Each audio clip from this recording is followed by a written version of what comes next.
I heard that Jenny Sinclair is here too. She's bound to get the main role, as her billionaire dad is too influential for her to not to.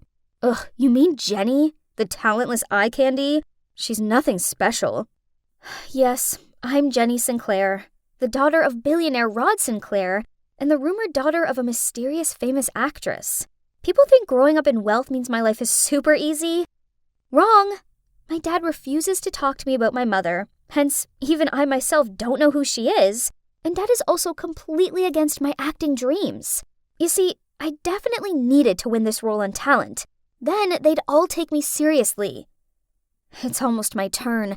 I'm so nervous. The movie's called The Servant, so the main role is for the part of this maid, and Mrs. Sharma, a veteran actress who had just come back from Hollywood, will play the role of the ruthless mistress. This is it. Fingers crossed I don't forget my lines. Next, Jennifer Sinclair. Ignoring the buzzing gossip behind me, I confidently stepped onto the stage and smiled at Mrs. Sharma. She seemed a little surprised when she saw me. Fetch me a cup of chamomile tea. I was walking with the tray when... Oops! I tripped and fell, and the cup shattered across the floor. You incompetent girl! You do realize that cup was worth more than you are? Huh? This wasn't in the script. Stunned, I just stood there with a confused look on my face. Poof! Miss Sinclair, how are you supposed to be an actress when your reactions are this abysmal? Acting is also about improvisation, not just learning the script by heart, young lady. Jenny, you clearly didn't do your research, as you're clueless about this character. I regained my composure, hurriedly apologized to Miss Sharma, and begged the director to let me try one more time. I don't have time for this. How can a young girl who was born with a silver spoon in her mouth ever understand the life of a maid? Please leave. Other contestants are waiting. So, my dream casting became a nightmare. Ugh, it felt like the whole world was laughing at me. Miss, please get up. You need to eat something. Please don't be down. There'll be plenty of other opportunities. No, that was my big chance, and I blew it. Lucas Hemingworth hates me. That basically means the whole industry will now shun me. Oh, him. My aunt's his housekeeper, and she said he's a horror to work for. He's fired 5 housekeepers within the last month, and now nobody dares apply. Don't let him get you down. Everybody knows how obnoxious he is. Did you just say Lucas Hemingworth is looking for a maid, and you know the housekeeper there? That's right, but this is the perfect way to show him that I'm not just a pretty face. I might seem like a spoiled rich girl. I sure still can play the role of a maid better than anyone else. Please help me, or else I'll go on a hunger strike. Before she had a chance to reply, I grabbed the glass of milk and glugged it all in one breath. Okay then, we have the deal now? Hey, it's me, Jenny. I pass for a maid now, right? Remember what I told you, and never set foot in the master's working room without being asked. Now go to the warehouse and get me the box of Christmas decorations. Ugh, this box was so heavy. Suddenly I bumped into something, and as I fell, all of the Christmas decorations scattered across the floor. Huh? What was beneath me? Oh no, I was lying on top of someone. Oh my god, it was Lucas. I quickly got off him and apologized, but he just tutted at me, then walked off. I was feeling dumbfounded as I picked up the decorations when this girl approached me. You're the new maid, huh? Don't think that being pretty means you can seduce my dad to become a famous actress or something. Here's a piece of advice. Don't even dream about it.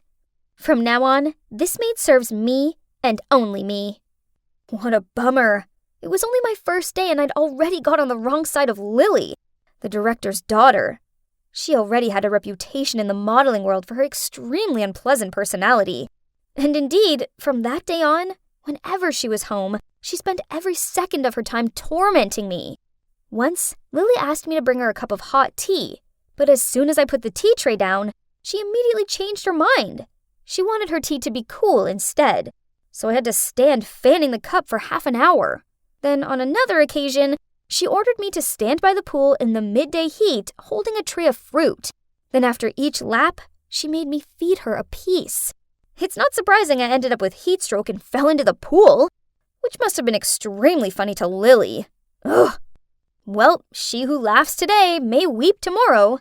The next day, while watering the roses in the backyard, I caught sight of Lily acting out the part of the maid in front of her father through the living room's window. It seemed that she wanted to take the lead role in the movie too.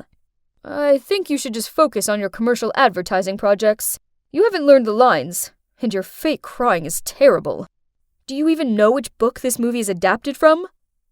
Then he just left, leaving her with her tantrum. At that moment, Lily caught me standing there laughing. So, as punishment, she ordered me to clean every single book in the library. Ugh! Whatever. I liked books anyway. Standing on the ladder cleaning, I happened to see the original copy of The Servant, the book the play is based on. I took it off the shelf, when suddenly, the sound of the door opening startled me. I quickly put the book back and tried to climb down the ladder, but then I misplaced my footing and... Ah! Firm hands grabbed my waist and guided me onto my feet. They were wearing a hoodie, mask, and sunglasses. OMG, had a thief just saved me? Who are you? How did you get in? This is trespassing. Do you realize whose house you're trying to rob? And you, do you know who you're talking to? Thief. Ridiculous. Then he pulled down his hood and took off his sunglasses and mask. Oh God, it was Jack Jerome, the hottest actor on the scene right now. Before I could react, Lily's high-pitched scream startled us both.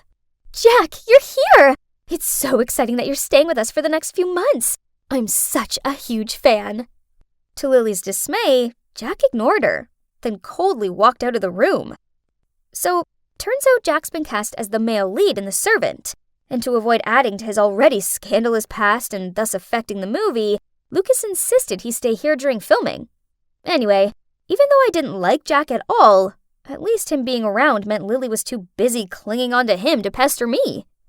These days, I often take advantage of the late-night cleaning time to study the original book. The last audition is coming up, and I have to understand my character better than anyone else. I was cleaning the kitchen while reading, when suddenly I heard footsteps. Who could it be at this time? So, you like this book? It's confusing though, right? Are you suggesting a mere maid like me isn't smart enough to understand it? I have no idea why you're cast as the warm, kind-natured, sincere part of Alfred. You're clearly the opposite of him. It's called acting, sweetheart. So are you saying an actor must be exactly like their character in real life? Then shouldn't you be more cautious, since I just played a murdering lunatic in my last movie? He's really unpleasant. Arguing with someone as arrogant as him was pointless. I'd just taken a few steps when I slipped over, but Jack reached out and grabbed my shirt tail, which helped save me from falling flat on the ground, but caused my shirt to tear. I blushed in embarrassment and tried to fix it. Here, have this, he said, as he quickly took off his jacket and placed it around my shoulders. At that moment, out of nowhere, Lily appeared. On seeing her, Jack hurriedly left the kitchen. She stormed over to me and yanked his shirt off me. What now? Changing your target already? But let me remind you, you're just some dumb maid. Jack's mine? Oh, poor Lily. You delusional girl. I'm not interested in Jack, but it doesn't take more than a glance to tell he's not remotely interested in her. Because of yesterday's incident, Lily made me wake up at 4 a.m. to bake probably all kinds of cakes that exist on Earth. I'd just finished decorating the last batch when she rushed into the kitchen, snatched the apron and gloves off me, then put them on. I didn't have time to understand what was happening when Jack walked in and she quickly held the plate out to him.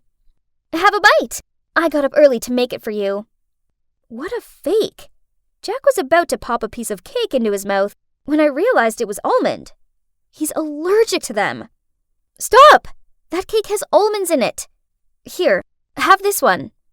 He took the cake, then winked at me before he walked off. Yeah, his personality sucks, but oh boy, how to resist that strong jawline and those beautiful deep eyes? Naturally, Lily was furious, so she forced me to make tea.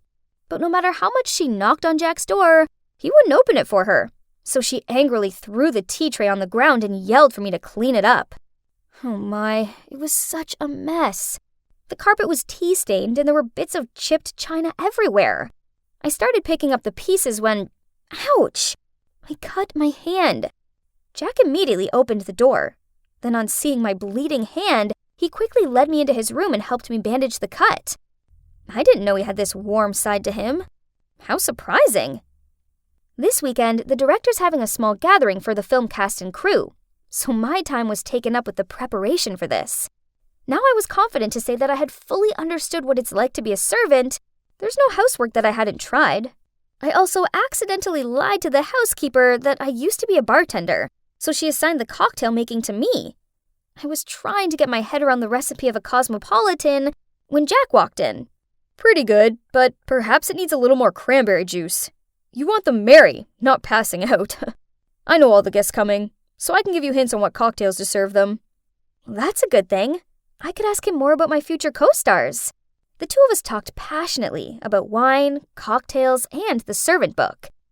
Turns out he's actually quite sweet, and nothing at all like those ego-driven swine the press portray him as. While talking and drinking, I felt a little dizzy. Suddenly, Jack approached me. Actually, I find you quite captivating, so you can quit playing around now. Playing around? Huh? You think I like you? You're drunk. I was about to leave when Jack stopped me. You're always falling over in front of me. You remember my almond allergy? You're reading the book I'm cast as the lead in. If you don't like me, how come you've been with me this whole time? I looked at Jack confused. Honestly, every time I faced him, I felt my heart skip. Seeing me blushing, Jack gently lifted my chin and placed a sweet kiss on my lips. Right then, a scream made me jump and almost fell over again. Ah! What on earth are you two doing? I frantically ran out of the kitchen, leaving Lily screaming behind me. I sat outside by the pool until I regained my composure. That was unexpected. My first kiss was with Jack, the scandalous actor I hated the most. I think I needed to leave before things became even more complicated. After composing myself, I went back to my room to start packing, and saw my clothes were thrown across the ground, and there, sitting on my bed with a smug look on her face, was Lily. She waved my passport and script in her hand. Jenny Sinclair, it appears I know your secret. How humble of you to lower yourself to play a maid just to get a movie role. Imagine the scandal if the press found out about this.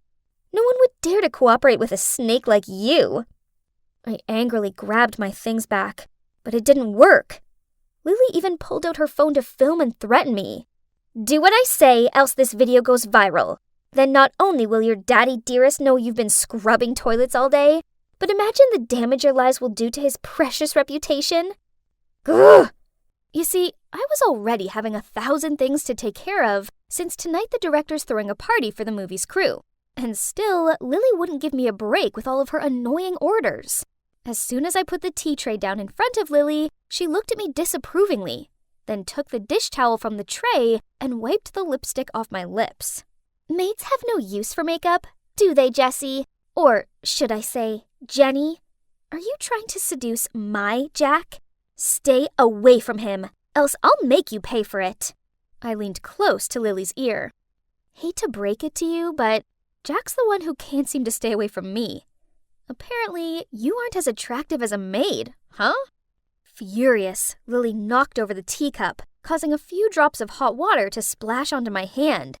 Right at that moment, Jack passed by and rushed over to me. Are you okay? Let me look at that. I'm fine. Please go away. I don't want my mistress to misunderstand. Jack helped me up, then turned and gave Lily an opposing look. I didn't do anything. She's just faking it. Without letting her finish, he led me into his room. Gee, Lily sure looked mad about this. I composed myself, then went downstairs to continue working. But, well, look who's here again. Surely Lily started to boss me around anew as soon as she saw my face. The night fell, the guests started to arrive, and so the party could finally get started. And while serving everyone drinks, I kept my ear open to catch all kinds of gossiping about the play. Meanwhile, Lily was practically glued to Jack's side. She clearly wanted everyone to think that they were an item. She waved me over, but as I neared her, I noticed her stick her foot out to trip me up. Okay, fine. If she wanted me to fall, then I'd fall. So I purposely fell and spilled red wine all over her beloved bespoke dress. She looked like she was going to internally explode, but I just apologized profusely as I helped her up. Lily got the hump, then went upstairs to change clothes. With her out of the way, Jack asked me if my hand was okay. Was he really worried about me? He gently held my hand to check, then even dusted off my clothes. I gave a shy smile and was about to thank him, but he had already turned away to greet Siren, this beautiful emerging actress. Unbelievable! As I watched him lead her over to the dance floor, I felt so foolish for ever believing a guy like him was capable of having sincere feelings. I angrily left when the housekeeper insisted I fetch more chairs for the guests. Ugh! Being a maid is really miserable. You don't even have time to be upset. As I hurried to the storage room, I saw Lily standing in front of the director's study room, looking sneaky. What was she doing? I cleared my throat, which startled her and caused her to drop her phone. Oh boy, when she spun around and saw me, she sure looked mad. She ordered me to carry her dress, but I told her that I had to finish the housekeeper's task first. Be quick! Meet me by the pool! Then she stormed off. Curious, I peeked through the gap into Lucas's office and saw Mrs. Sharma in there with him. Was Lily eavesdropping on them? After that, I had to carry the train of Lily's dress around the party. Indeed, a showy girl. But her plan to punish me wasn't working, as everyone seemed to pay more attention to me than to her. I even overheard some of them whisper that I was pretty, which made Lily screw her face up in annoyance. Then when we were by the pool, she ordered me to fix her hair, but then she suddenly swung her hands out, which caused me to lose my balance. Panicked, I grabbed onto Lily's dress belt, and we both gave horrified looks as we fell head first into the pool. Lily intentionally pushed me for everyone to laugh at anyway, so fine, an eye for an eye. Seeing as Lily was like a buoyancy aid in that OTT dress, I pretended that I couldn't swim and clung to her, then pushed her head down several times. Suddenly, someone jumped into the pool and pulled me up. It was Jack. For someone who can't swim, you sure don't seem that freaked out, huh? Next time, try acting more realistic. Geez, Jack saw right through me. I shyly made an excuse to go change clothes and left. Thank goodness, that chaotic party was over. It was absolutely exhausting. Still, I couldn't stop thinking about Jack and how he always seemed to appear at the right moment. I suppose his actions really touched me. However, there's a chance that he was just using me to annoy Lily, right? She definitely wouldn't let me off this time. Speak of the devil. My dad told you to bring him some tea into his working room, so better hurry up. Lucas wants to drink tea while working? Okay. I carried the tea tray upstairs and quickly hid in a room near his office. After a while, I saw Lily come up and put her ear close to the door, muttering, "Why hasn't Dad yelled at her yet? Is she flirting with him again? This fox!" Then she immediately flung the door open, thinking she's going to catch me red-handed. You see, I know that Lucas only drank coffee while working, and also he hated being disturbed. At this point, I slowly entered the room and saw him shouting at his beloved daughter. "I already said that no one could enter this room without my permission." I pretended not to understand what was going on at that time and hurriedly placed the tea tray on the table. "Sir, Mistress ordered me to bring you some tea." "Both of you get out! Now!" Lily glared at me angrily and walked out. It serves her right for trying to get me into trouble. It's crazy how fast time flies. The last day of casting was the next day already. I stayed up late to practice some more, when suddenly Lily burst in and tore up my script. "I forbid you to audition for this role. It'll be mine anyway, so just give up and save yourself the humiliation." Poof! What to do with this delusional girl? The next morning, I woke up early to get ready, but when I went to open my door, it wouldn't budge. Oh no, it was locked from the outside. Lily had to be behind this. I opened the window and peered down. It wasn't too high, so I tied my clothes together into a rope to climb down. But halfway down, a shirt suddenly ripped and I fell into someone's arms. I scrambled to my feet and turned to see Jack.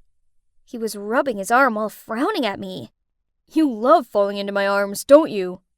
"I'm in a rush. I don't have time to argue with you." I grabbed my bag and was about to leave when an idea popped into my mind. "Can you take me to the studio right away?" Jack was a bit surprised at first, but he eventually agreed. I transformed while in the car. I took off my wig and brown contact lenses, put on some makeup, and voila! Beautiful Jenny was back. Jack couldn't help but gape at me in surprise. You... What's going on?"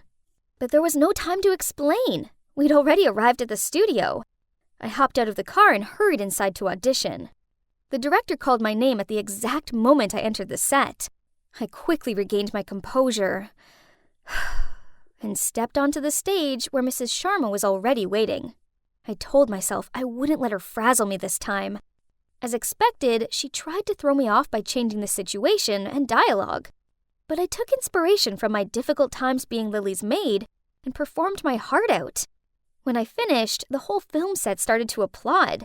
Some of them even had teary eyes, which made me burst with happiness.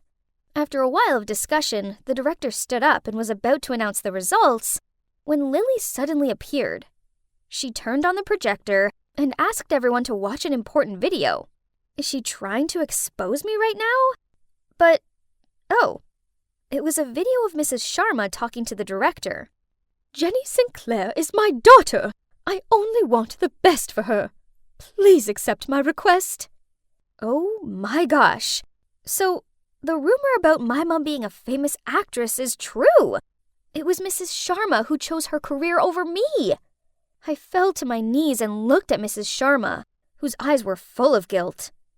Everybody took out their phones to take pictures and videos. My ears were ringing hearing thousands of questions buzzing around. Suddenly, the light went out. In the dark, a hand pulled me out of the crowd. It was Jack. He put his jacket over me and then secretly took me to the car. Jack drove for an hour to a deserted beach. The two of us sat on the sand and stared out at the sea. Suddenly, Jack turned to face me and took my hand in his. "If you've decided to become an actress, having to face the public backlash over a rumor, whether it's the truth or not, is unavoidable. No matter what everyone says, you just need to stay true to yourself and believe in the rightful things you did." I smiled slightly at Jack. It turned out that behind this scandalous bad boy image was actually a really brave guy who had been through a lot in this tough industry. Jack took me home after sunset, and as soon as I reached the front porch, I heard quarreling. So I slowly opened the door, kept my ear to the ground, and gently peeked into the living room. Oh my God, Mrs. Sharma is here? "Why did you leave her for 18 years, then come back and mess things up like that?" "You know very well that I did no such thing. You're the one who prevented me from seeing her. I've always watched Jenny from afar. There's not a single photo of her that I don't keep." "If you love her, why did you drag her into acting? You want her to have a suffocating life, always being watched by thousands of people, not having a single day of freedom like you? Meanwhile, I can provide her with a comfortable, pressure-free life.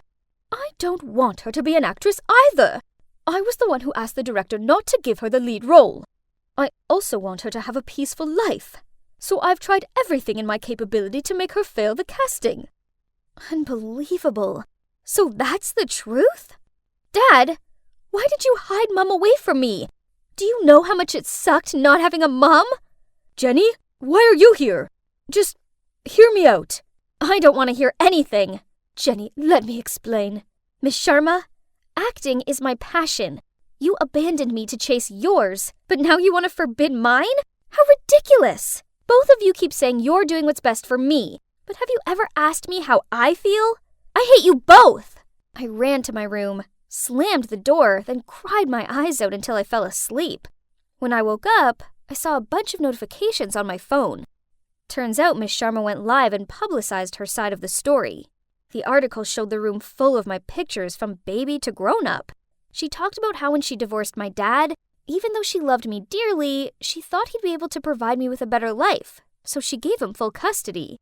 So, it turns out I do have a famous actress mom, and she does love me.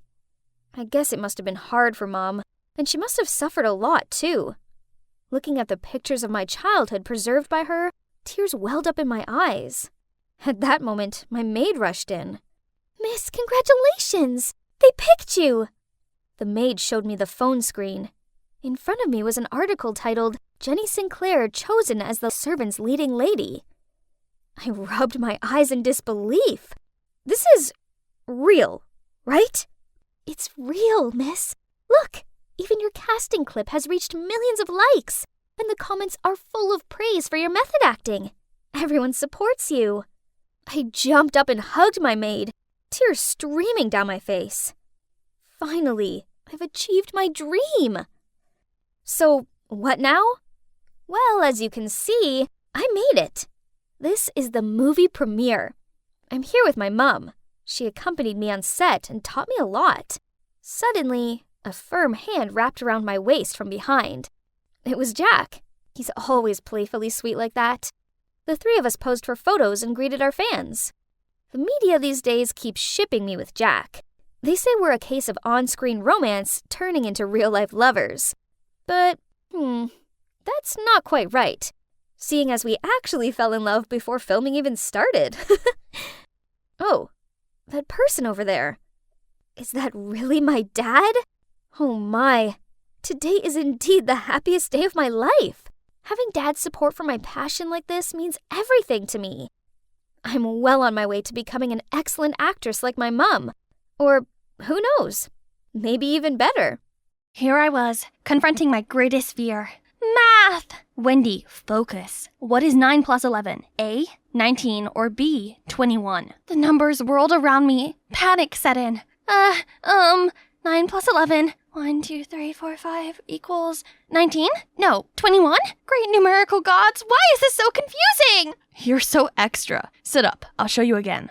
I still don't get why I have to do this, though. It's not like I'm going to school. Yeah, I quit school not long ago to help Mom out, making a couple of bucks. In case you haven't noticed, we're dirt poor.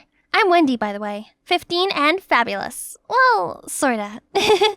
I know I'm a big silly goofball, but the good thing is my brother, Leo, does not share the same brain cell with me. That guy ate knowledge for breakfast. He went to this elite high school, on scholarship of course, and always the top student 3 years in a row. That's like genius. Mom also said he's our only ticket out of poverty. That's why she held 3 jobs at once, while I gathered scrap metal to sell to the scrapyard to support his study. The 3 of us have been working hard to create a better life for our family. But then, one afternoon, I suddenly noticed posters of Leo that accused him of breaking his classmate's arm. What nonsense is this? I tore them all down and rushed home to see a bunch of gangsters breaking our things. My mom and Leo were in the corner, begging them to stop. Stop! What on earth are you doing? What does it look like I'm doing, brat? I'm collecting compensation for your brother's victim. He messed with the wrong person. The son of a loaded family. You got the wrong guy. Leo wouldn't hurt a fly. Right, Leo? I turned to him, but he just lowered his hat in guilt and defeat. How much then? $3,000. 3,000? You kidding, right? Do I look like I'm kidding? Let her go! Just stop it! All of you! Then Mom rushed to the kitchen and brought back all of our saving jars. They're about $1,000. Just take them and leave us alone. I'll pay the rest later. The thug let me go and grabbed the jars. We'll be back next month for the rest. Mom fell to her knees. She looked so hopeless amongst the mishmash. Mom, Wendy, I'm so sorry. Please let me help. The school already suspended me for a whole month. I'll get a job.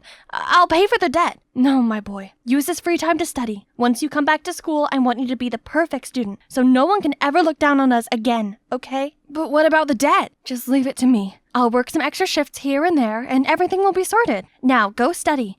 Thank you. Mom, I won't let you down again. Then he left the room. That's when Mom's smile wears off. I knew she only said that so Leo could have his peace of mind. The truth was, no amount of Mom's extra shifts could get us $2,000 by next month. I think if the math was right, it's time for me to save the day. I tried to get a job, but somehow they all lasted for only one shift. Like when I was waiting for this diner, all the food and drink just fell out of my tray. Or that time when I work at construction site and I got my foot stuck on the thing I just built. I came home feeling deflated. Just then, there was a knock at the door. It was Nathan, Leo's best friend. I could instantly feel my cheeks heating up. Hello, Erp to Wendy. Are you gonna let me in? Or are we gonna stand here, awkwardly? Sure. Come on in. You look, exhausted. You sure you're alright? It's just the whole thing with Leo. I've been trying to get a job to pay for the debt, but nothing worked. I'm sorry all that happened to your family, and I want to help you, but there's something you should know first. After the talk, Nathan got me a job as a maid for his cousin Zach's house. Other maids were showing me around when, Get out! A maid ran past us, crying her eyes out. What was that? That is the young Master Zach throwing a tantrum. He's the illegitimate son of the late master and was only brought here 5 years ago by his grandfather. And let's just say, Madame Linda, his stepmom, is not so thrilled about it. They've been on each other's necks ever since. The girl you just saw was Madame Linda's favorite. She's been a thorn in Master Zach's side for a while now. Then I gotta find a way to get on both their good sides, to prove that I'm perfect for this job. Okay, first day at work, Madame Linda was complaining about Zach's toy car collection, so I threw them all away. But Zach went bonkers on me and went rummaging through the junkyard to find every single one of them. Sorry, Master Zach, it's just Madame Linda. Oopsies. He immediately stormed off to confront Madame Linda. I felt bad, so to make amends between them, I cooked his favorite soup and told him that Madame Linda made it for him as an apology. But as he took the first bite, his face turned green and dashed to the nearest toilet. Whoops. One rainy day, I was taking the trash out and saw a strange woman peeking from the fence. She suddenly tripped, so I helped her up, asking if she was looking for someone, but she just ran away. Whoa, Jesus! How long have you been standing there? Long enough. Come inside, it's freezing out here. Sure. Later that day, I was cleaning Madame Linda's room when accidentally knocked over her jewelry box. It crashed on the floor, spilling jewelry everywhere. One of the bangles snapped in half. I frantically pocketed it to fix it later. When the gruff butler swung the door open, I apologized and promised to fix the jewelry box, but he still insisted on firing me. Just then, Zach stepped in and ordered him to let it slide. Zach then stayed and watched me fix it. Where'd you learn to do that? It's nothing. I grew up in a trailer park. Everything we own came from the junkyard. They just need a little fixer-upper. I've been doing it since forever, so... You got a gift. Besides, reusing things is cool. Whatever you say, pretty guy. Say, you want to hang out sometime? Like a date? Maybe. Won't your girlfriend get jealous? What girlfriend? I'm very single and ready to mingle right now. Sure, why not? On the weekend, Zach took me to his favorite coffee shop, and I got to see a softer, more caring side of him. Turned out he never got a girlfriend, so I made him a flirting tutorial. For a price, of course. At first, I thought he was just practicing on me by giving me flowers and fancy chocolates. But then he continued to woo me with my own list. He set up a romantic picnic under the stars in the backyard, took me to the park, and we watched the enchanting sunset together. That night, we walked back to the mansion. Before coming inside, Zach stopped me. These past weeks that I've known you have been the best moments of my life. Wendy, I think I've fallen for you. Will you be my girlfriend? Where did you learn those cheesy words? Do you like them? Is it hot in here? Or is it just you? Stop!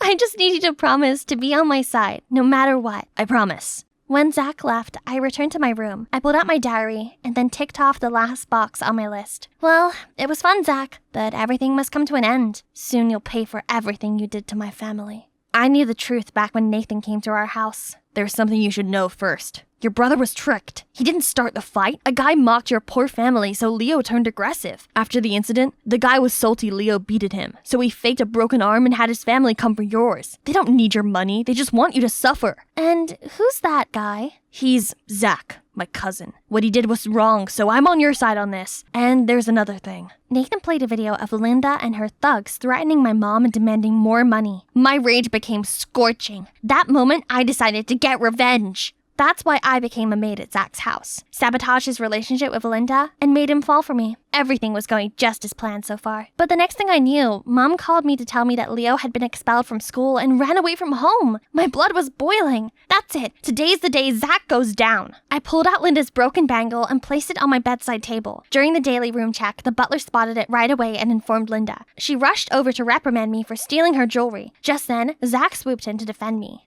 Zach, you have to trust me. I didn't steal it. I just wanted to fix it before turning it to Madame Linda. Don't worry, I believe you. You heard her. I know you despise me, but don't you dare drag my loved one into this. Oh, finally put it out in the open, huh? You and your low-life girlfriend. Birds of a feather. You're right, we're alike, and that means we're nothing like you evil witch. Ha! Let's see how you like it. Alone on the streets. Guards, throw them out now! The next second, Zach and I were dumped on the sidewalk along with our belongings. Watching him grappling his stuff, I couldn't help but chuckle. How does it feel to be discarded like an unwanted object? Enlightening, isn't it? What are you saying? You remember Leo, the person who broke your arm? Who you used to extort money from my family? I'm his sister. I think you got it wrong. Leo didn't break my arm. He only shoved me to the ground and said something like, don't talk nonsense about his family. I didn't care, but Linda kept telling me to skip school the next day. She must have used me to make a fuss. You mocked my family for being dirt poor. That's why Leo was so mad at you. That's not true. I used to be poor too. You remember the woman lurking around the mansion? That's my real mom. She just wanted to make sure I was okay. Turned out, Zach and his mom were abandoned by his dad because of their humble background. Then his grandpa found him. Though Zach didn't want to, his mom made him come with his grandpa, so he'd have a better life. But what his mom didn't know was that heck of a mansion was the coldest, most isolated place. That is, until you came. And it hit me. Zach is telling the truth. That meant I had taken revenge on the wrong person. Shoot! I am so sorry. I had no idea. And now you're kicked out, Leo's gone, and there's a huge debt. I don't know what to do. Hey, it's all right. One thing at a time, Kay? I'm not mad at you or anything. I just wish you'd told me. But it's fine. I don't really like that house anyway. What about your brother? He got expelled and left. I'm sure he's okay. I'll help you find him, yeah? Thank you, and I'm sorry. I don't know how to make it up to you. You don't have to. I got a feeling you didn't come up with this twisted plan. I didn't. It's actually your cousin, Nathan. I took Zach back to my place where he'd crash in the meantime. Mom was in tears. She told me that Leo was accused of plagiarizing an essay so he could no longer go to that school. But Leo's too smart to do such a thing. So Zach proposed we investigate at the school. To find whose essay Leo supposedly copied, we broke into the school's computer lab that night. We were snooping around when suddenly, Zach was grabbed from behind and dragged away. I slowly turned around and was shocked to the core. I sprinted to Nathan's house, banging on the door. Nathan! Zach was kidnapped!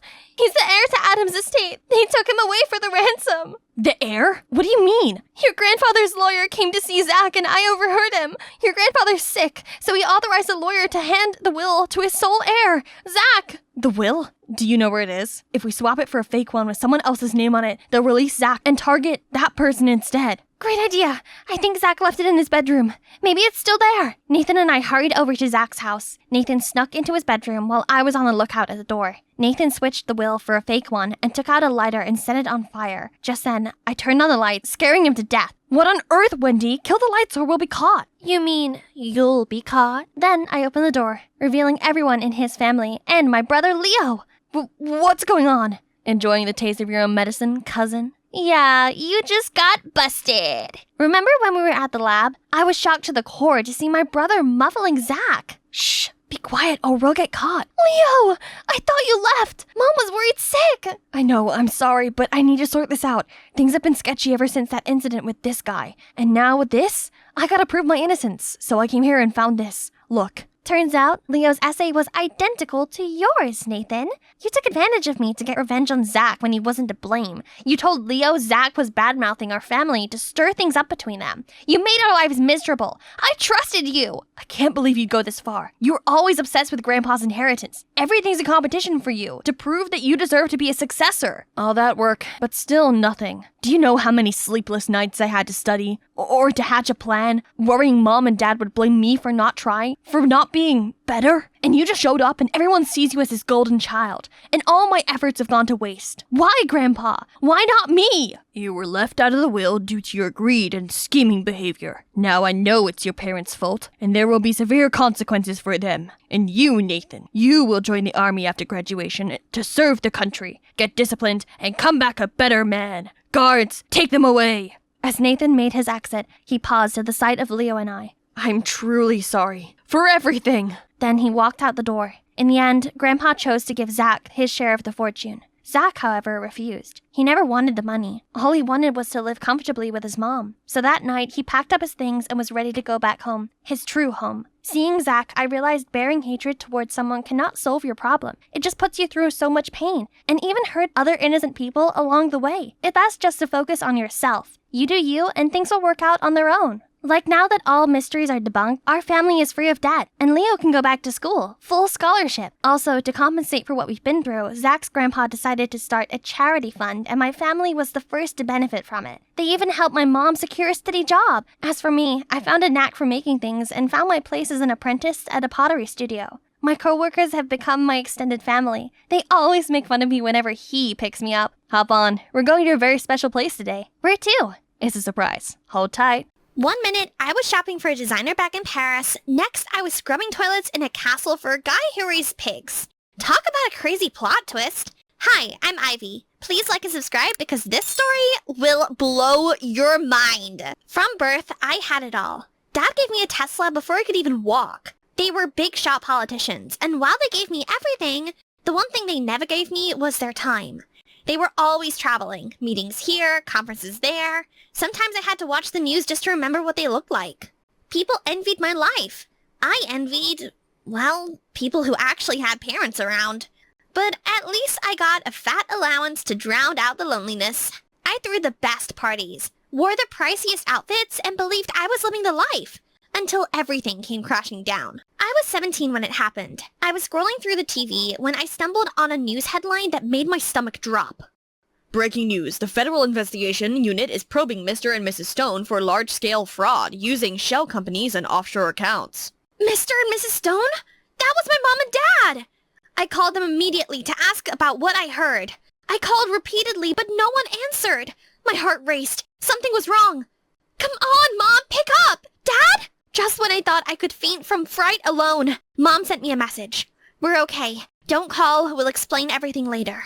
No call, no explanation. Not even a how are you. I tried to convince myself they wouldn't abandon me, but that illusion broke the next morning. I woke up to find 2 cops on our doorstep, with a warrant and icy voices. Are you Ivy Stone? I nodded, heart racing. We're here to seize Mr. and Mrs. Stone's property. They're fugitives in a financial crime case. That was the moment my world collapsed. Records say you've got an aunt in North Carolina. She has agreed to take you in. You're underage. We can't leave you here alone. And just like that, I was shipped off to the middle of nowhere to my mother's sister, a woman my mom cut all ties with when I was still a toddler. She worked as a servant in the royal palace now and stayed in the servants' quarters. I was on my way to meet her when the universe gave me a clear sign that coming here was a mistake. You! Are you blind? Do you know how much this costs? He turned around to face me and I almost lost my footing. He was gorgeous. Bright green eyes, dark messy hair, tall but definitely my age range. Sorry, princess. I don't have eyes at the back of my head. Just like that, the spell broke. Oh, how dare you insult me after what you did? Hey, who wears Dior near a pig pen? You lowly, muddy, pig-stinking, farm floor-wiping pig! Wow, creative. You should write poetry. I forced myself to locate Aunt Nancy's house before I buried someone in pig mud. I was still seething. I couldn't even bring myself to cheer up when I finally did. Welcome to North Carolina, Ivy! What's welcoming about this place? Everyone stinks like a farm. Ivy, with what happened, you should be grateful for this opportunity to change scenery. But that was easier said than done. First, she served something that looked like suffering. Is this prison food? Oatmeal surprise, with a pinch of sardine oil for flavor. Built strong bones. I'd rather break a bone. I rejected the food, determined to order something that didn't look like something I'd rather throw on someone, like that pig guy. But when I tried ordering dinner from a nearby cafe app, I discovered something that made me scream. No funds? Card declined? What? Turns out I'd spent my last allowance on a shopping spree I barely remembered. Great. Now I went broke, parentless and foodless. How was I supposed to survive? For days, I barricaded myself in that tiny room. My so-called friends were too busy mocking me online while my parents were still MIA. It felt like the world had turned its back on me. Aunt Nancy swapped her usual prison food for something brighter, things I could recognize. Still, I couldn't eat. Your food's gone cold. So is my soul. If it's that bad, why not get a job and buy your fancy meals? It's summer holiday after all. I wasn't born to work. I was born to be adored. I knew I was giving her a hard time, but I was so angry at how my life flipped. I couldn't see past my own misery. Until one stormy night. Ugh, I hate storms. Unable to sleep, I shuffled to the living room to distract myself, and found Aunt Nancy showing off some improvisation skills. Hey, why are you fixing that by yourself? The rain is going to soak everywhere if I don't. Shouldn't you be sleeping in your room? You're sleeping in it. That's your bedroom? You left it for me? That's when I realized that this house only had one bedroom. You're sleeping on the floor just so I can be comfortable?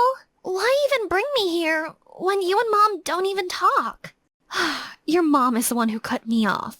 Once she had money and fame, she started treating poor people like me like I was a disease. But you're my niece. I wasn't about to let them throw you into some foster care without a fight. Tears stung my eyes. All this time, I'd acted like a brat, but she was the only one who'd shown up for me. That night, I promised myself I'd carry my weight and stop acting like the world owed me something. So, I applied for a part-time job at the palace, even though Aunt Nancy insisted I shouldn't bother. And the governess gave me a position I never expected. You've been assigned as a personal assistant to a member of the royal family. Report upstairs after dinner. Wait, personal assistant? Royal family? Like crown prince kind of royal? Something like that. Be respectful. Don't make him upset. Rumor said the prince had been ruling the kingdom since he was just a child, with the governess's help. This could be my big break. Impress him, marry rich, and escape Pigtown for good. So I put on my best smile to meet my so-called salvation. Good evening, my prince. I've brought... Oh, it's you again. No way. Looks like you're in charge of keeping me happy now, Miss Dior. This must be a joke. Okay, so, plot twist, you're the prince. So, you shoveled mud just to humiliate me earlier? Some of us like working hard. You're stuck with me now, princess. I expect my boots cleaned by morning. Royal dirt only, of course. Never. I quit. I wouldn't give him that chance to humiliate me. I intend to double your pay in 2 weeks. Unless this cranky attitude's permanent. Then go ahead. I wanted to scream, or throw grapes in his smug face. But, double pay? I can have enough for myself and for Aunt Nancy. Fine, Prince. Casper. Just call me Casper. Just as I had expected from a muddy pig prince. Casper hired me just to torture me. Wake up at 5 a.m. and scrub Pigman's boots with my bare hands. This work was already a royal pain. Stupid mud-shoveling prince. You missed a spot. Say one more word, I swear I'll fling this at your royal head. Temper. Not very maid-like. You're enjoying this. Immensely. He made it his duty to give me the dirtiest tasks ever. There were flies, there was animal poop. But what shocked me was how easily he did it all. Show off. Then I tripped over a rake. You okay there, Dior? Get out of my life! I tried not to care, but curiosity was killing me. Why would a prince do farm work? Was he broke? Cut off? Pretending? Maybe the palace was just holding on to past glory. But then, how did he afford to pay so many servants? When I asked Aunt Nancy, she just didn't care much about all those things. So I was convinced he probably was just some broke fraud in a crown. Especially after he dragged me to the market to buy food for animals. Where are your guards? Aren't you, like, important? I am, but you only attract danger when you live loud. No one wants to kidnap a guy who haggles over carrot prices. So, you don't worry about safety? Not really. I learned from my parents. They were too royal, too distant. People hated them. They had plenty of foes, and it wasn't long before those foes made their move. So my parents have to live a secluded life. I don't even know where they are now. Oh. It's fine. I decided then I'd live differently. No flashy shows of power, just a quiet impact. His reason for a simple life sounded so noble. But watching him argue over loose change... So I can't get a 50-cent discount? Nah, I remain convinced he was definitely a broke prince. 3 weeks into my stay here, I came into his room for my routine cleaning and found him in front of a safe full of cash and gold. What? You're rich! My parents may not be royalty anymore, but I didn't lose their wealth. Then why live like this? You've got servants, money! You should be out shopping, partying, wearing designers! I live to fix my parents' mistake. When I turn 18 and take the crown, the people won't get a king, they'll get a servant. The life of excess I once had suddenly felt empty. Just 'cause I have money doesn't mean I should waste it. The farm may be a cover, but when I use earned money to help people, it feels right. It feels like I'm giving, not spending someone else's riches. Wait, you work, get money, then give it out? What? It's called giving to charity? Speaking of that, I will be visiting the orphanage tomorrow. Want to come? That night, my respect for him skyrocketed. He was everything I hadn't been. Grateful, grounded, good. And when I followed him to the orphanage, I realized he wasn't bluffing. He even came with a truckload of gifts. Casper, you came!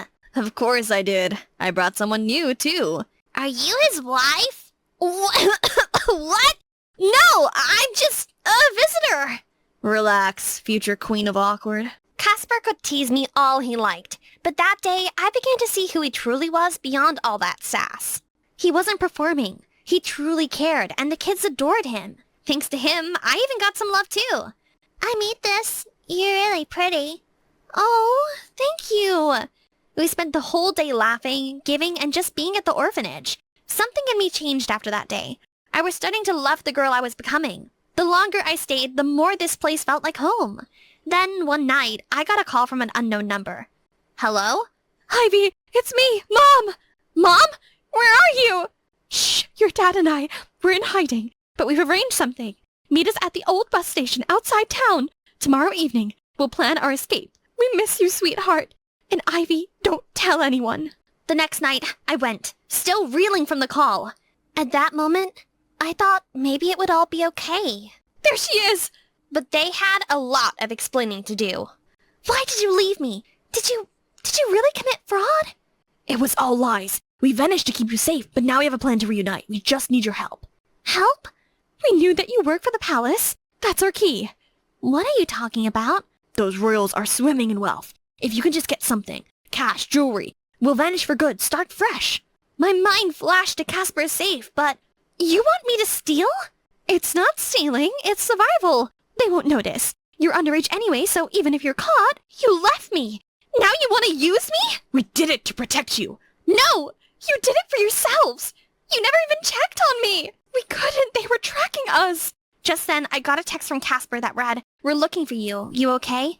I stared at the screen. That one text meant more than all the gifts my parents ever gave me. I came here hoping you were innocent.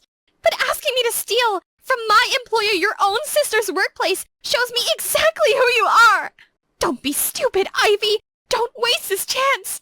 No, I won't be your pawn. When I returned, I found them waiting, worried. Ivy, my goodness, where have you been? We've been looking everywhere. I saw my parents. You what? They told me to come with them, that we could run, change our names. They wanted me to steal for them. Casper's eyes went dark, while Aunt Nancy covered her mouth in shock. I almost said yes. For a second, I wanted to. I thought I missed them. But then I remembered everything I've learned here, everything you've taught me, how you chose a different path despite who your parents were. So I came back. Then Aunt Nancy pulled me into a tight hug. Welcome back, Ivy. And also, you're fired. What? I just told you I didn't agree to steal! Pack your things. You're done working here. Was he serious right now? I was about to explode. Until I saw Aunt Nancy trying not to laugh. Okay, what's really going on? You're fired as a maid. Not from my life. You're enrolling in my school. Final year, fully funded. Salary stays. Call it a scholarship from your annoying boss. Wait, are you serious? I've cleared it with your aunt and the school. Welcome to Royal High School, Princess Dior. I was so happy I could cry. You scared me. I was about to fight you. Fight me? With what? Those baby fists? Oh, now you're in trouble. I thought money was everything, until someone with nothing gave me everything, and someone with everything lived humbly. They taught me that true strength lies not in what you own, but in what you choose when no one's watching. How's it possible that I've never set foot in a place this close to me before? It's kind of dark and eerie. If only it was covered in flowers, then it'd totally be a Disney castle. Oh, someone's here. I went to say hi, but she didn't seem very welcoming. Stay away from this spooky place before it sucks the life out of you, young girl. So that means you're not working here anymore? The maid just shook her head before she hurried off. Here comes my chance! Hey guys, Jocasta here. And this Dracula-esque castle is none other than Mr. Joseph Williams. Are you wondering who that is? I'm curious too. All I know about him is that he's my parents' creditor, and I'm here to ask him to extend the deadline for their debt. But as one of his maids just quit, I could work here to pay off the debt instead, right? Hello, I'm Jocasta, your new maid. No answer. Should I just come in? If anything, the master should blame the old maid for leaving the gates open. So I had to find my own way inside. Hello? I'm the new maid. Master, are you here? No? Not here. Not here either. Is he still sleeping at this hour? Oh, there he is. Huh? He's not old and gray like I thought he'd be. I introduced myself, then he returned to his painting, and coldly said, Work off your debt? Fine. Let's see how long you'll last. Just keep in mind, don't ever make me angry. Oh, master, you're worrying over nothing. I wouldn't even care about you. But turns out he wasn't worrying over nothing. He's actually infuriatingly difficult.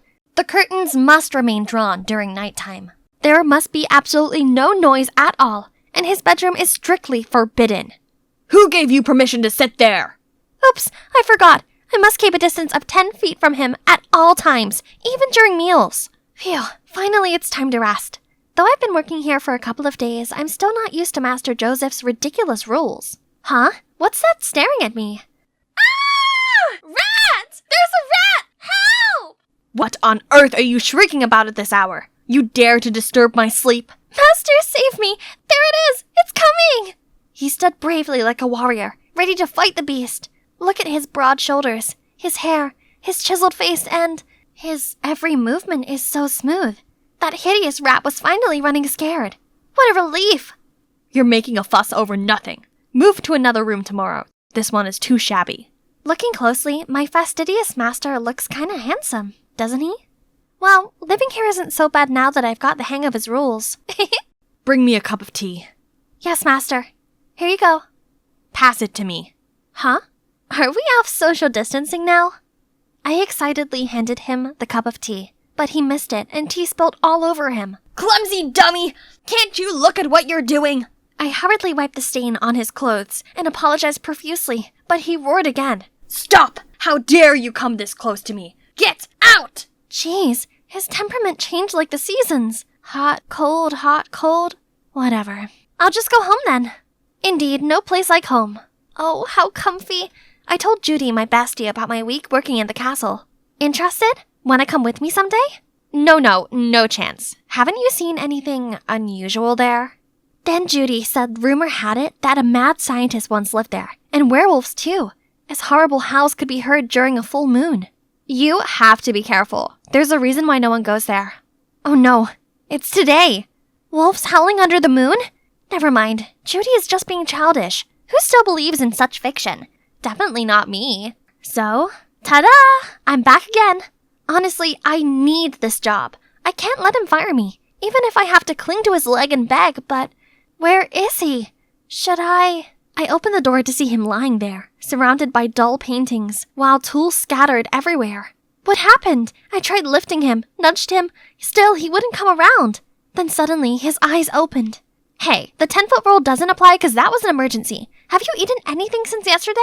As I thought, if you still want to kick me out now, you'll have nothing to eat. After that incident, Joseph seemed more at ease. He stopped threatening me with his rules and just let me ramble on. One time, when I was napping on the couch after cleaning, he even put a blanket on me. I haven't slept yet, dear master. Then one day, a middle-aged woman appeared at the gate. She introduced herself as Joseph's mom and gifted him a beautiful bird. But she didn't come inside and just sarcastically said, Oh, my son's got a new maid again? This weird boy. So sorry for you, poor girl. I brought the bird to Joseph, excitedly told him that his mom just dropped by. Look what lovely present she got you. Lovely? That woman's just mocking me. I'm stuck in this place like a bird in a cage. I think it's a thoughtful gift. You seem to like painting birds. Stop prying. This is none of your business. Okay, I'm sorry. But it's your own choice to isolate yourself from the outside world. Come with me. I have something special to show you. Oh, this place is still as gorgeous as the first time I came here. Looks like Joseph is mesmerized too. See? The world is beautiful. You just need to look. We were walking along the blooming flower path. Then suddenly... He's coming! The wolf! Wolf! Then all the gardeners immediately scrammed in panic. What have I done to you, you morons? Beautiful, you say? Then Joseph stormed off. I tried to catch him, but... Ouch! I tripped over a rock. Oh, it hurts! It frickin' hurts! Then let me apply the antiseptic cream. No, that will only make it worse. Maybe doing something fun could ease the pain. I'll be distracted from this. Please, can we watch a movie? And of course, he couldn't refuse. Oops, awkward. Clearly I didn't think it through when picking this rom-com. Wonder what my master is thinking. Oh gosh, there's no need to be that emotional. His scary appearance startled me. Eyes turned white, mouth snarled, as if he wanted to eat me alive. I tried to stay calm to ask him what was going on, but Joseph was like a madman, frantically smashing things and howling. Stop, Joseph! Please don't do it! Ah, my arm! Realizing that he'd just hurt me, Joseph seemed to regain his senses. He then ran off in a panic. I quickly hugged him. It's okay, calm down. Once he'd felt better, he started telling me his biggest secret. Since childhood, he'd had difficulty controlling his emotions, which often led to outbursts of anger. Later on, the moon also triggered this reaction after his stepfather passed away on a full moon night, and it then became traumatizing because Joseph feared he'd been the cause of his death. That was also the cause of the tension between him and his mother. I think I was born with this strange condition. As a child, my stepfather used to give me some medicine to keep it under control. His stepfather used to give him pills? Judy also mentioned the mad scientist who used to live here. Is that... I have to figure it out. One night, I sneaked into the room that Joseph forbade me to enter. On rummaging around, I found a tape that showed me the whole terrifying plan of his stepfather to regularly give Joseph a power-boosting pill as an experiment, and also to take him to the mountains to test out some new crazy invention. What on earth was that? But I can't tell Joseph right away. He needs to be mentally stable first. So I started off by taking him out for a walk, and when he felt comfortable enough, I suggested we go downtown together for some grocery shopping. He was just like a hedgehog, prickling up every time someone accidentally touched him. But, of course, I know how to tame this hot headmaster, just like this. There you go. Then we started tidying and redecorating the whole castle to liven up the mood of this place. When we got to the last room, his stepfather's, he seemed a bit hesitant. It's been so long. This room also needs cleaning, else the furniture may become damaged. Do you know anything about your stepfather's videos? How do you know? Then Joseph searched for a memory card, then gave it to me. I was so scared that I hid it and never dared look at it. I wanted to destroy it once, but on second thought, it contains the last images of my stepdad, so I've always kept it here. Huh? This wasn't what I meant. So there's another video apart from the ones I saw. This may shed light on everything. If you don't mind, can I watch that video? I'm quite curious. From that day, we never spoke of the videos again. Instead, we went for walks, cooked, and meditated together. And today's schedule is this art exhibition. Look at his surprised face. They look familiar, right? Don't tell me you don't recognize your own artwork. It seems that each painting tells a story. I can't wait to know who the artist is. They must be an experienced and profound person. I knew it. These compliments will help him erase his own self-doubts. Back from the exhibition, we noticed a delicious smell coming from the dining room. Who could that be? It was Joseph's mother. Joseph seemed surprised by his mom's presence, but I wasn't, because I was the director behind the scene. In fact, I secretly asked her to organize that exhibition. Watching the video cleared everything up. On that moonlit night, the mad scientist took Joseph to the mountains to test the effects of a super power-boosting concoction. But when he saw Joseph reacting abnormally, he panicked and ran away, so the accident happened. It wasn't Joseph's fault. He was, in fact, a victim. I told Joseph's mom the truth beforehand, which led to this touching reconciliation. Now that things were clear as day, they have untied the knot in their hearts. His mother decided to move here to help him overcome his trauma of the moon with me.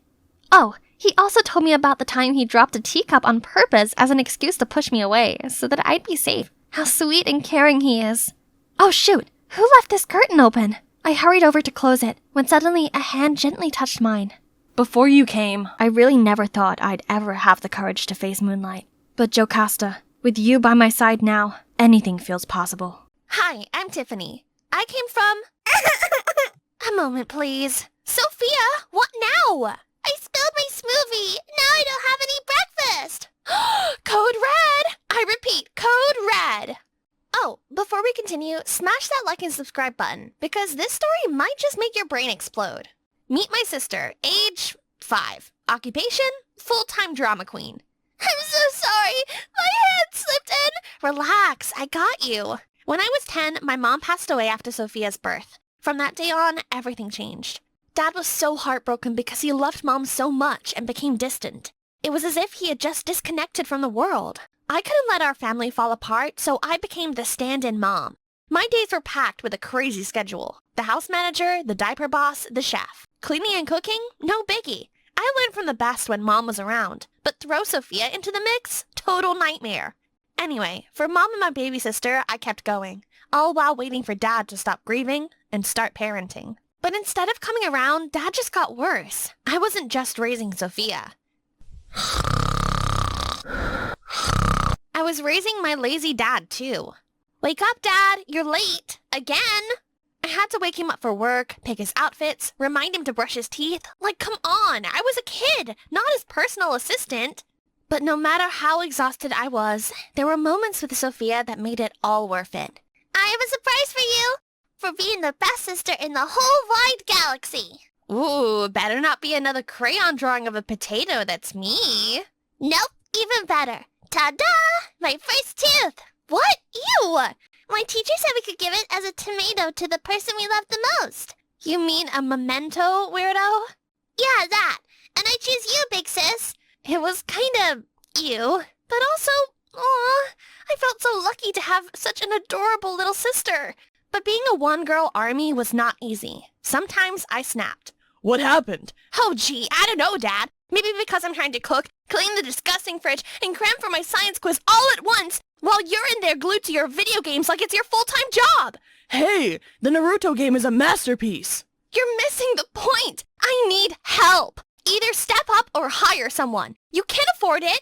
Sweetie, you're doing such an amazing job. But I can't just trust a stranger around Sophia. What if they hurt her when we're not looking? That always got me. I have watched enough horror movies to know he wasn't wrong. So I sucked it up. For Sophia. Because I couldn't bear anyone messing with my baby sis. But no matter how much I sucked it up, it was draining me. At school, I couldn't focus. Could barely stay awake. Tiffany, wake up. This part's gonna be on the test. Oh, yeah. Totally listening. I would have been at the bottom of the class if not for Akeem. We have known each other since junior high. He was always looking out for me. He was my best friend, and sometimes I wished he could be more. Even though he didn't live next door or anything, Akeem came round a lot, especially when I needed help. Like one time I got really sick. Dad didn't know because he had left early for work, and I was all alone with Sophia, so I called him. Tiffany, you're burning up. And now you're all red. She's red because she's blushing, silly. Sophia! You should be in the hospital. Did you call your dad? He'd take forever to get here. I just need someone to watch Sophia. I can watch myself. You're always taking care of me. I can care for you, too. Then let's take care of her together. Yay! And just like that, I got a full day of love and pampering from my baby sis. And my bestie/secret crush. By nightfall, I was feeling much better, but probably not well enough to take what came next. Thanks so much for coming today, and every other day. You've been such an amazing friend to me. What are friends for, right? Though, if I'm being honest, I've never really wanted to just be your friend. My breath hitched. Did he just... A little birdie told me you wouldn't mind if we were more than friends, too. Sophia? She said you get all goofy when I text. And, you kind of sleep-talked my name one day, but you made her promise not to tell me. I didn't know if I was to feel embarrassed or happy. Oh my god, I'm never trusting that kid again. So, you like me too? From the very first day I set my eyes on you. You're beautiful, Tiffany. But more than that, you're kind. Amazing. It was as if my heart wanted to jump out of my chest. Like this was just a sweet dream that would disappear the moment I opened my eyes. What do you say? A real date tomorrow? Just you and me. Somewhere beautiful. Somewhere you can just be Tiffany. I hesitated. Just for a beat. Sophia. I can't leave Sophia. Tomorrow is Sunday. Your dad should be home. My dad can't take good care of her. What if she chokes on her toothbrush or tries to boil water and scalds her or... One night, Tiff. Just one. You've given so much of yourself to everyone else. Isn't it time you gave a little to yourself too? He was right. I deserved a break. Just some time for myself doing what I love with who I love. Okay, let's make it a date. Just for us. I was so excited to go on a date with Akeem. The moment Dad came back, I told him about my date with Akeem, begging him to take care of Sophia for just one evening. I'm happy for you, sweetie. Akeem's a great guy. As for Sophia, yeah, I think I can handle her for a few hours. Really? Thanks, Dad! With that, I was all set to go. The next evening, I doled myself for the first time since I could remember. What if she needs to go potty? She can take care of her business. What if she's hungry? There's food in the fridge. What if... Dad, she's 6, not a baby. You just need to watch her so she doesn't, hurt herself or destroy something. That's right. Sophia's a big girl now. I can even take care of Daddy, too. I should have known from how jumpy Dad was that leaving Sophia with him would be a disaster. What I didn't know was that disaster was going to follow me to my date. Akeem and I had just been in the restaurant for 1 hour, having the time of our lives when 2 familiar figures took the table next to us. They raised newspapers to their faces like they were undercover agents. But I know those little fingers anywhere. Isn't that... Yeah, it's them. Could they really not give me one moment of peace? Not even for my first date? What's the meaning of all this? It was his idea. Just pretend we aren't here, sweetie. Pretend? Why are you even here? Sophia said she was bored. I just wanted him to play with me. I didn't know how to entertain her, so I brought her here. I was so angry and embarrassed, it felt like my face was on fire. It's okay, Tiffany. We can just... No, it's not okay. Everything is messed up. With tears spilling from my eyes, I dashed out of the restaurant. I went back home to soak my pillow with tears. I felt like a prisoner in a tiny cell where I couldn't turn. Akeem called me so many times, but I couldn't answer. What do I even say? How do I explain this mess I'm living in? How long will I let my life be controlled by everyone but me? Should I just run away? Just when I was considering the possibility of running from home, Sophia came to my room. Are you mad at me? I'm sorry I ruined your date. I'm not mad at you.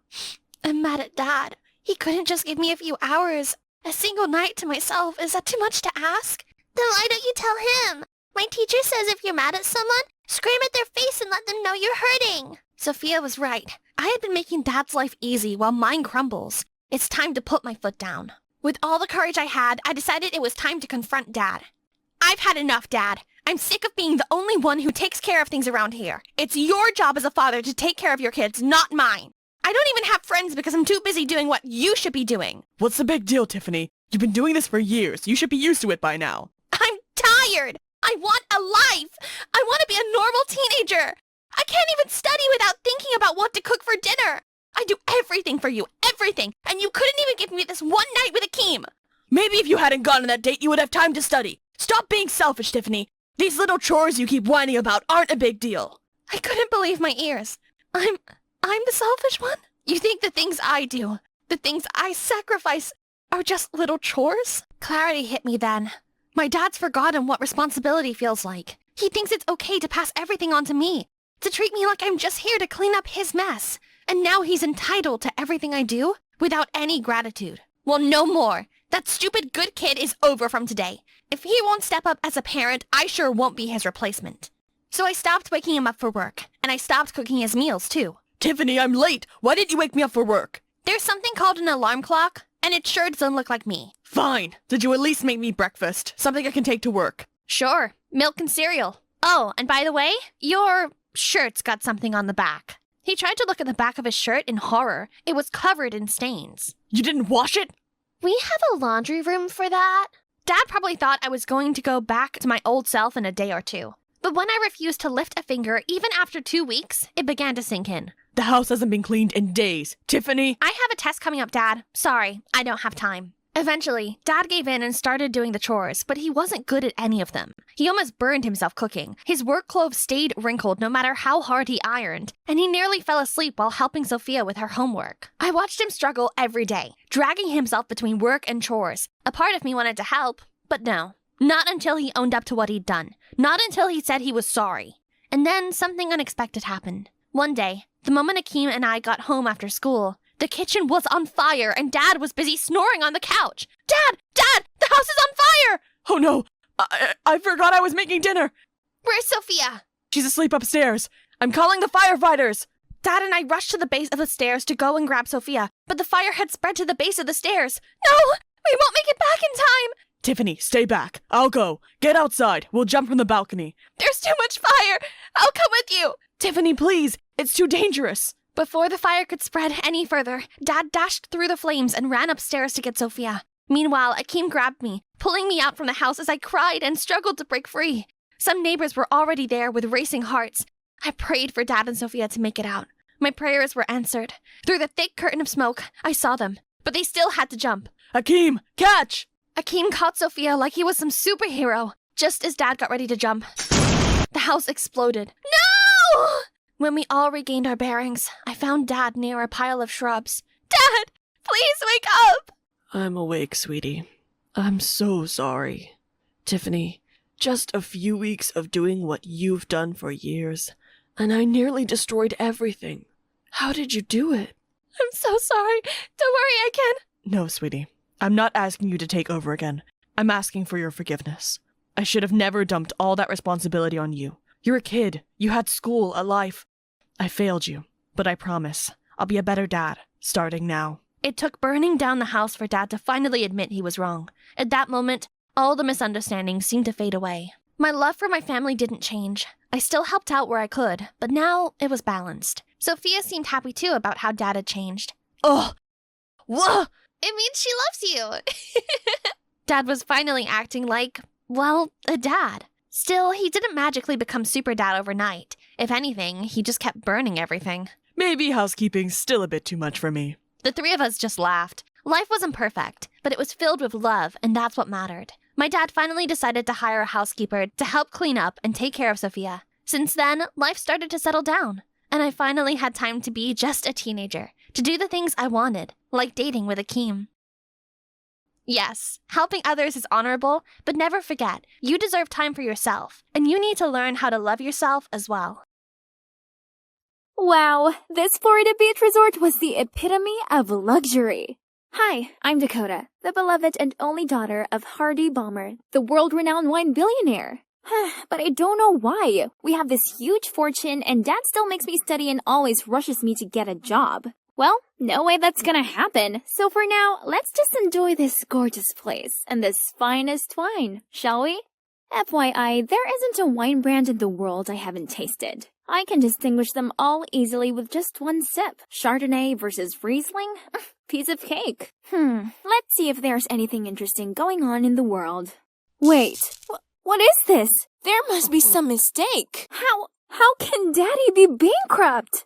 I called him repeatedly, but all I got was the busy signal. Something's wrong. I rushed to the private helicopter to return to our mansion. What's happening? Why are those men carrying away our valuable furniture? Then Nanny Maria ran out to me in tears. She told me Daddy had disappeared and all he'd left behind was this wooden box. I rummaged through it, but only found some old notebooks and a certificate of ownership for a farm winery. Oh well, Dad may be bankrupt, but at least I still had this vineyard to live off. Let's go check out my newly acquired assets then. This place looks huge. I wonder how much money it made a month. I looked around and then wandered into an enormous wine cellar. Curious, I touched some wine barrels when suddenly someone's voice snapped at me. Stay away from them. Who are you? I'll have you know that I own this place, so I'll do whatever I want. Have you lost your mind? Get out! Now! He suddenly grabbed my wrist and dragged me outside. I furiously screamed and people started to gather around. Listen up! My name is Dakota, Hardy Balmer's daughter, and from now on, I'm in charge around here. I showed them the certificate of ownership as proof, but they didn't seem to care. Only an old-looking man came to shake my hand. Welcome, Miss Balmer. I'm Jack, your father's long-standing companion. Come inside. My son James will show you around in a bit. Okay, finally, someone showed some manners. Oh, I miss hanging out with my friends. I should have been at Fashion Week right now, not here in this lousy farm. Get up, couch potato. You have a vineyard to visit. Ugh, it's that rude guy again. It's too hot outside now. No way I'm making my way out there. So I shooed him away and continued staring at my phone. James then threw the stupid map of the winery at me and left. Thank God, he finally left me alone. After a week of lounging around and being waited on by Nanny Maria, I eventually longed for fresh air. Remembering the map James gave me, I decided to check out the place. First stop, the vineyard. Wow, it's so big! But why did they leave the soil so crackling dry? Let's see, where's the sprinkler? There we go. But as soon as I turned it on, a scowling farmer ran over and immediately turned it off. Hey, miss, this is not your toy. What's the attitude? They're my employees, but have the cheek to act this snootily to me? Harvest this in 2 weeks. To keep the sweetness of the grapes, no one waters them. Why is this James guy everywhere? I'm the daughter of the wine billionaire. I didn't need any preaching on how to run my farm. Days after that, I came to the farm to pluck up the grass, trim, and fertilize the plants. But I kept getting shooed out. Those awful farmers were so disrespectful. Fine, I needed to show them who's the real boss here. That night, I asked Dad to gather everyone in the communal dining room and declared I would fire some of them for their disrespectful attitudes. But they just gave indifferent looks. How dare they? Didn't they know I could just sell this place and make them all homeless? But then Jack handed me a contract signed by my daddy, stating that due to the blood, sweat, and tears they'd all put into this place, no one has the right to fire them or sell the farm. Jack also gave me other documents. Seemed like due to my family's bankruptcy, the farm had not been doing well. If nothing changes, it might be dissolved. What? So the only property Dad left me was also on the verge of failing? I yelled at them, "Then do something to sort it out, now!" Suddenly, everyone got up from their seats and glared at me with anger. My head was spinning around. Feeling panicked, I rushed outside. I sat by myself, hugging the wooden box Daddy left me in bewilderment. I flipped the notebooks and was surprised to find a letter in the bottom of the box, in which Dad told all about how from the day Mom passed away, he'd put all the effort into this farm and became a successful entrepreneur. I used to believe that compensating my time for work to provide you with a wealthy life would be enough. All this actually did was create a greater distance between us. My darling Dakota, I'm so sorry. My only hope is that you'll see as much beauty in this vineyard as I do.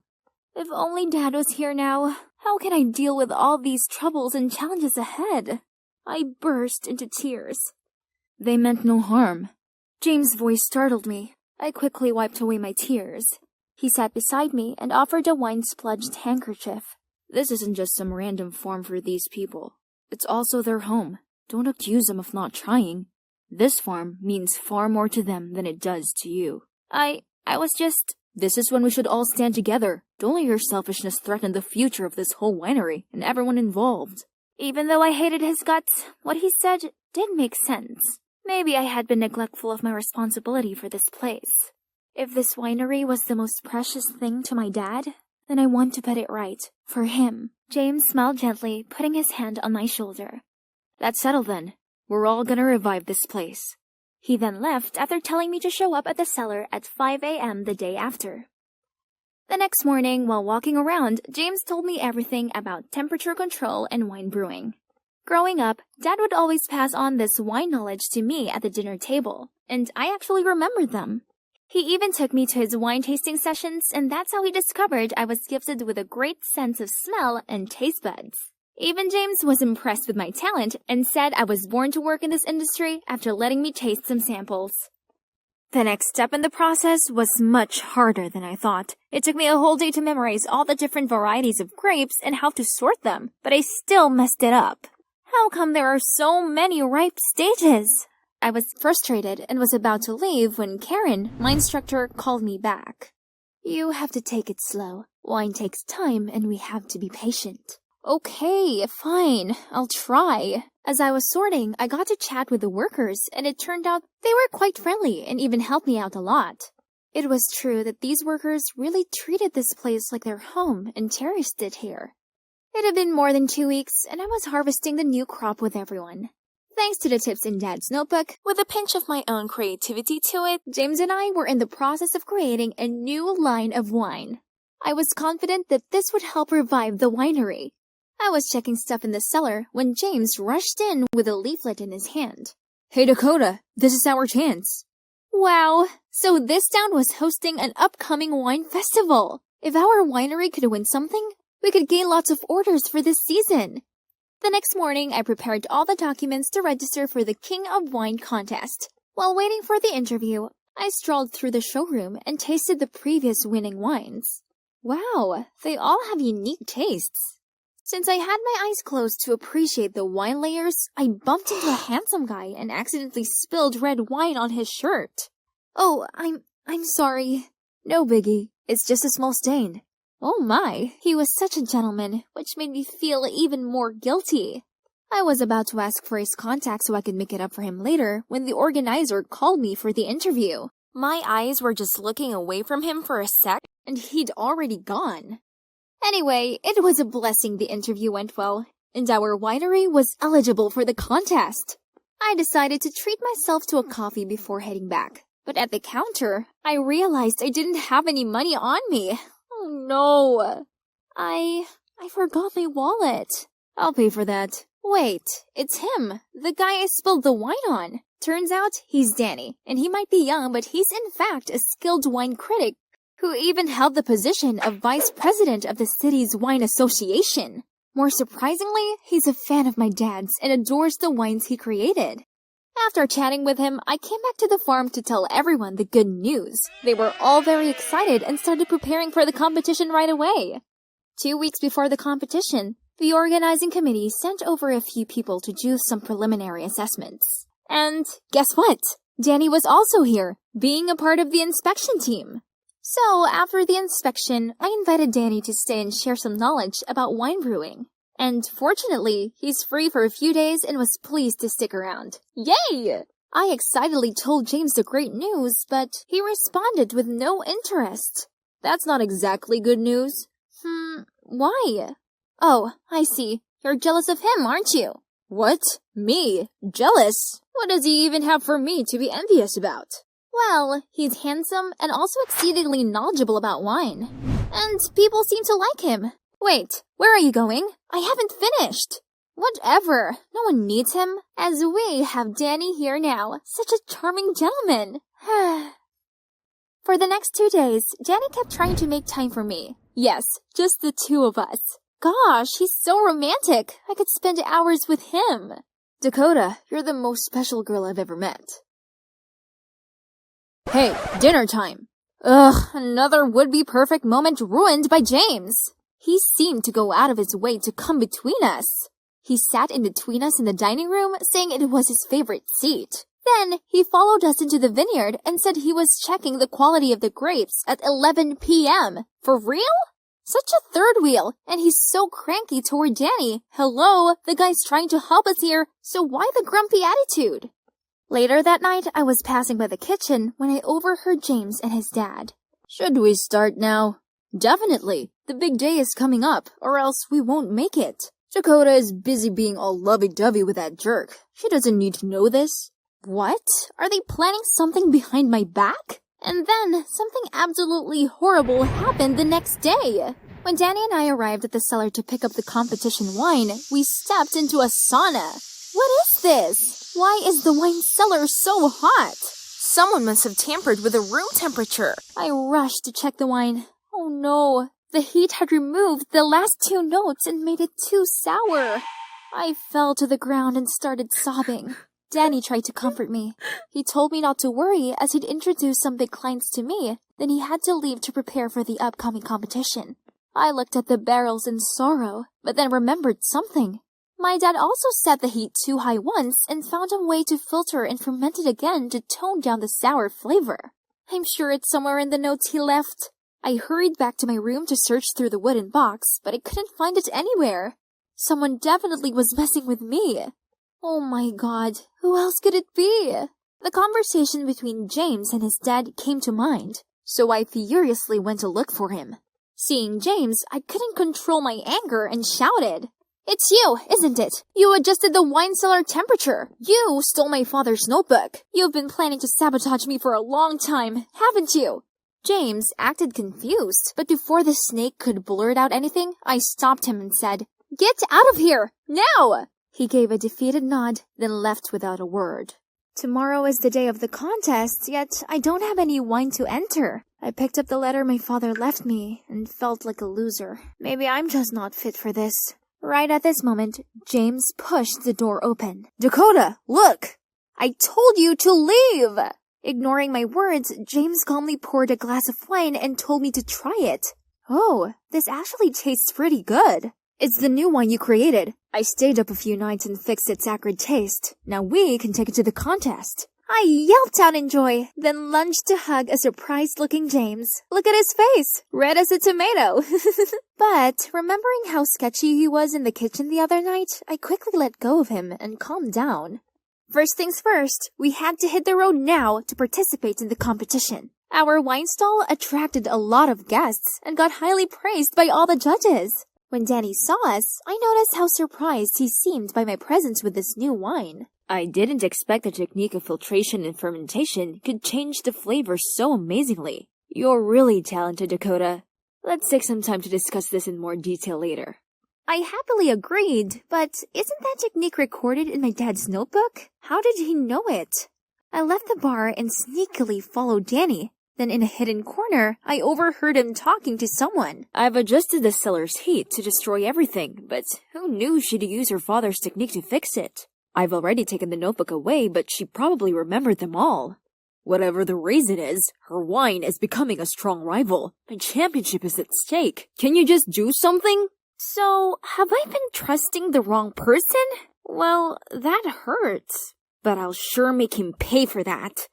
I quickly submitted the recording to the judges, and immediately there was an announcement to pause, and the wines were regraded by blind tasting to be fair. And you know what? The new wine I created won the third prize. Okay, so the prize money wasn't as grand, but it'd help us get a decent amount of orders for the next year's crop. I happily went to the podium to accept the award and almost fainted on stage because the awarder was no one other than my dad. I hugged him and sobbed uncontrollably. It turned out that my father was not bankrupt. He just donated all his assets to charity. His plan to pretend bankruptcy was just to help me become more independent and walk on my own feet. It's unbelievable, but I'm not mad at him for it. On the contrary, I feel very fortunate that my father did that to give me a chance to grow up. As for Danny, he was kicked out of the City Wine Association. That's the price to pay for his cattishness. He deserves it. And James, it turns out that the conversation between him and his father was just about fixing the wine, as the two of them discovered the spoiled wine way before I did. Now, the vineyard is my first career, just like it was my dad's. This place is my home, and the workers are my family. Yep, this even includes this cold, cranky guy.